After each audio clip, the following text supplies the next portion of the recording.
ప్రభువును స్తుతించుడి. ప్రకటన 19వ అధ్యాయము 1వ వచనం.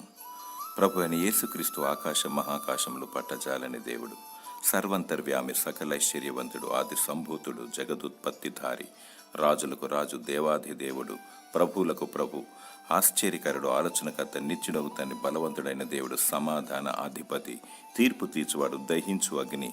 ఆయన పరిశుద్ధ దేవుడు, పరిశుద్ధుడు పరిశుద్ధుడు అని నిత్యము ప్రతినిత్యము దూతలచే కొనియాడబడుచున్న దేవదేవుడు, స్తోత్రార్హుడు, పూజార్హుడు, ఆరాధనకు యోగ్యుడు, పాపిని ప్రేమించి దేవుడి మానవ రూపము దాల్చి కలువరి శిలువలో రక్తం చిందించి ప్రాణమర్పించి చనిపోయి తిరిగి లేచిన మృత్యుంజయుడు, పునరుత్థానుడు, సజీవుడు, సత్యస్వరూపి, ప్రేమామయుడు, సమస్త ఘనత మహిమ ప్రభావములు దేవదేవునికి చెల్లునుగాక.